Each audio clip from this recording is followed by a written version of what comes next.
고린도전도 두 번째 시간입니다. 그래서 먼저 첫 번째 대지는 바울이 실라 디모데와 제외한 5절입니다. 실라와 디모데가 마갸의 도냐로부터 내려오매 바울이 하나님의 말씀에 붙잡혀 유대인들에게 예수는 그리스도라 밝히 증언하니, 실라와 디모데가 이제 고린도에서 마게도냐로부터 내려와서 이 고린도에서 바울과 이렇게 다시 재회를 하게 되었습니다. 근데 이 재회는 참 바울에게는 큰 힘이 되는 재회가 됩니다. 바울에게 큰 또 도움이 되는 재회였어요. 그 이유는 신라가 이렇게 고린도로 내려오면서 빌립보 교인들이 모은 연보를 가지고 내려오게 됩니다. 그래서 그것을 바울에게 전해주게 되는데, 그것으로 인해서 바울이 이제 그동안에 천막을 만들어서 밤에 천막을 만들고 이렇게 낮에 전도하고 이랬던 것을 이제 천막 만드는 일을 이제 벗어 던지게 되는 거예요. 이제 그때부터는 말씀에 붙잡혀서 이제 전도하는 일에, 복음을 전하는 일에 이렇게 매진할 수 있게 됐습니다. 그러니까 참으로 오늘 우리 교회들도 이런 말씀을 통해서 또 선교하는 일에 우리가 동참할 수 있어야 합니다. 언젠가도 말씀을 드렸지만 가든지 보내든지라는 말이 있다 그랬어요. 그 선교하는 일에 있어서 가든지 보내든지라는 그런 말이 있습니다. 그런 구호가 있어요. 즉 내가 직접 가든지 아니면 그 연보를 모아서 보내든지 어떤 도움을 보내든지 하는 거예요. 그래서 오늘 우리 교회들도 가든지 보내든지 해서 이렇게 또 하나님 나라 운동에 동참을 해야 합니다. 그것이 참 하나님은 교회가 복받는 일이고, 또 그 일로 인해서 하나님께 또 영광을 돌리는 일입니다. 정말로 세계 선교를 나가게 되면은, 저는 뭐 세계 선교를 나간 건 아니지만 선교하시는 분들 이야기를 들어보고 그 현장에 가보면 정말 어려운 점이 많습니다. 일단 이 나라를 떠나서 타국에 나가서 언어도 잘 통하지 아니하고 문화도 다른 데 가서 복음을 전한다는 것은 참으로 두렵고 좀 어려운 일이 많아요. 단기 선교는 많이 다녀봤지만 그 중국에 가면은 이제 심양이라는 곳이 있거든요. 그런 데도 여러 번 이렇게 다녀왔었지만 거기는 지금도 밤에 나가면 좀 위험합니다.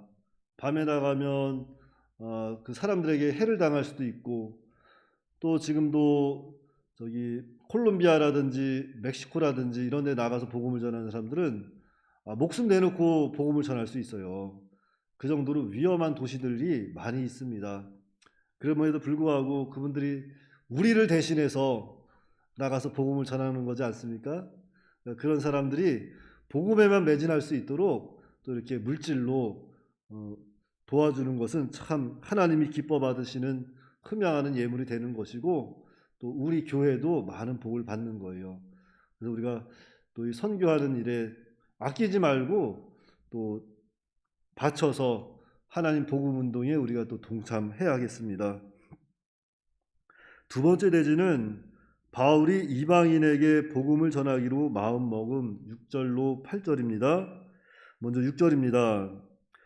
그들이 대적하여 비방하거늘 바울이 옷을 털면서 이르되 너희 피가 너희 머리로 돌아갈 것이요 나는 깨끗하니라. 이후에는 이방인에게로 가리라 하고 그랬습니다. 자, 먼저 여기서 그들이 한 것은, 이 그들은 유대인들입니다. 바울이 회당에 들어가서 이렇게 복음을 전했을 때 그 유대인들이 그 복음을 듣고 막 대적을 하고 바울을 비방을 하는 거예요. 그러니까 바울이 옷을 털고 너희 피가 너희 머리로 돌아갈 것이고 나는 깨끗하다. 그러니까 나는 너희들에게 내 의무를 다했다. 하지만 복음을 받고 안 받고는 받는 자는 하나님 너희들에게 영광이겠지만 받지 않는 자는 그 피가 너희에게 돌아갈 것이라고 이렇게 또 이야기를 하는 거예요. 그러면서 이제 이후에는 이방인에게로 이제 복음을 전하러 가겠다고 이렇게 마음을 먹었습니다.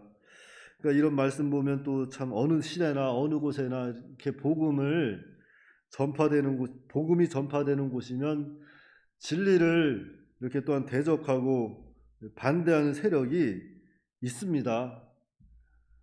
어디에나 있어요. 우리는 그 사실을 기억해야 합니다. 그래서 오늘날 우리는 또 복음을 전할 때, 진리를 전할 때 대적한다는 것을 늘 기억하고,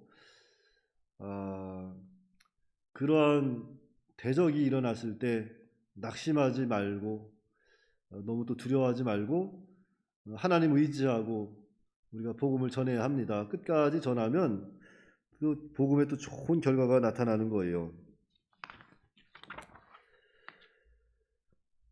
그래서 우리가 그 에스겔 3장 17절부터 19절에 보면은 그런 말씀이 있습니다. 오늘 여기 그 너희 피가 너희 머리로 돌아갈 것이요 그랬잖아요. 이게 또 에스겔 선지자가 또 예언한 말씀이에요. 자, 에스겔 3장 17절 19절 말씀에 인자야 내가 너를 이스라엘 족속의 파수꾼으로 세웠으니 너는 내 입의 말을 듣고 나를 대신하여 그를 깨우치라. 가령 내가 악인에게 말하기를 너는 꼭 죽으리라 할 때 내가 깨우치지 아니하거나 말로 악인에게 일러서 그의 악한 길을 떠나 생명을 구원하게 하지 아니하면 그 악인은 그의 죄악 중에서 죽으려니와 내가 그의 핏값을 내 손에서 찾을 것이고 내가 악인을 깨우치되 그가 그의 악한 마음과 악한 행위에서 돌이키지 아니하면 그는 그의 죄악 중에서 죽으려니와 너는 내 생명을 보존하리라 그랬습니다. 그러니까 복음을 전하는 사람들은 그 복음을 전하는 의무를 잘 수행해야 합니다. 그래야지 수행하지 아니하면 그의 핏값을 그 손에서 찾는다 그랬어요. 그러나 복음을 전하면 너는 깨끗할 것이다. 내 생명을 보존하리라. 이렇게 또 말씀을 하고 있습니다. 마태복음 10장 14절 말씀에도 누구든지 너희를 영접하지도 아니하고 너희 말을 듣지도 아니하거든 그 집이나 성에서 나가 너희 발의 먼지를 떨어버리라 그랬습니다. 자, 복음을 전했는데 복음을 받지 아니하면 돌다서서 나오라는 거예요. 미련 두지 말라는 겁니다. 돌다서서 나와서 이제는 다른 곳에 가서 복음을 전해라 이렇게 말씀하고 있습니다. 그러니까 우리가 복음을 이렇게 전하다가 이렇게 공들여서 전하다가 많은 공을 들였지만 그 드린 공에 비해서 결실이 없고 열매가 없다고 해서 우리가 또한 너무 낙심하고 또 괴로워할 필요는 없습니다. 사실 믿는 것과 믿지 않는 것 다 누구에게 달렸습니까? 다 하나님께 달린 겁니다. 하나님 소관이기 때문에 우리는 그냥 말씀에 순종해서 복음을 던지는 거예요. 던지는 겁니다. 그래서 이 바울은 참 사실 자기 민족이잖아요. 유대인들 정말 먼저 복음을 전하고 싶고 그들이 먼저 구원받았으면 좋겠죠. 우리도 우리 가정, 우리 친구들이 먼저 복음을 전해서 그들이 먼저 믿고 주님께 돌아오면은 얼마나 좋은 일이겠습니까마는 그렇지 않다는 겁니다. 그랬을 때는 거기에 너무 미련 두지 말고 또 나아가서 부지런히 또 복음을 전해야 할 우리의 의무가 있습니다. 그래서 이 사도 바울은 그 유대인들 자기 민족을 뒤로하고 이후에는 이방인에게로 가리라 이렇게 이방인에게 복음을 전하기로 마음을 먹었습니다. 그런 다음 회당에서 복음을 전하지 아니하고 이제는 회당 옆에 있는 디도 유스도라 하는 사람 집에 들어가서 그곳에서 이제 복음을 전하고 말씀을 가르칩니다. 7절 8절입니다. 거기서 옮겨 하나님을 경외하는 디도 유스도라 하는 사람의 집에 들어가니 그 집은 회당 옆이라. 또 회당장 그리스도가 온 집안과 더불어 주를 믿으며 수많은 고린도 사람도 듣고 믿어 세례를 받더라. 자, 이렇게 복음을 부지런히 전하니까 복음의 그 결과가 이렇게 또한 나타납니다. 자, 바울 선교 여행은 참 어려움의 연속이었습니다. 쫓겨나고 매맞고 옥에 갇히고 참 어려움의 연속이었어요. 연속이었지만 그 가운데에서도 하나님 의지하고 복음을 전하니까 이렇게 또한 디도 유스라든지 또 이렇게 회당장 그리스보라든지 그 온 집안 또 수많은 고린도 사람들도 복음을 믿고 이렇게 또한 세례를 받았다 그랬어요. 그러니까 어려운 중에도 이렇게 또 복음을 전하면 안 될 것 같지만 하나님께서 이렇게 또한 될 수 있도록 또 역사가 나타나는 겁니다. 그래서 이 복음을 던지면 되는 거예요. 복음은 예수님 믿으세요 하고 복음을 던지면 그 다음 역사는 하나님께서 하신다 하는 거죠. 그래서 우리는 듣던지 아니 듣던지 부지런히 복음을 전해야겠습니다. 복음을 전하면 하나님의 능력이 나타나는 거예요. 그래서 로마서에도 복음은 하나님의 능력이다 그랬어요. 하나님의 능력이다.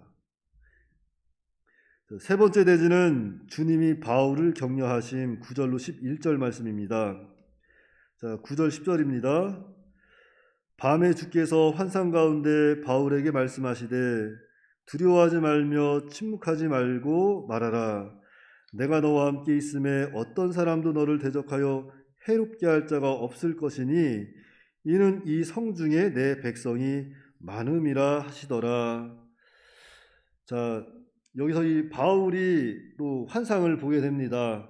전에도 말씀드렸지만 지금은 환상이 성경이 완성되었기 때문에 더 이상 무슨 꿈이나 환상 이러한 계시는 끝났다고 보시면 돼요. 그러나 이 바울 시대, 즉 사도 시대까지는 아직 성경이 완성되기 전이기 때문에 꿈, 환상, 여러 가지 비이적 현상이 이렇게 또한 현상을 통해서 하나님께서 이렇게 계속 계시하던 시대입니다.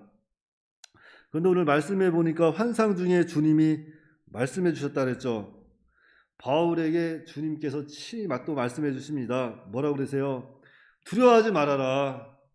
두려워하지 말라는 거예요. 침묵하지 말아라. 복음을 전하라는 겁니다.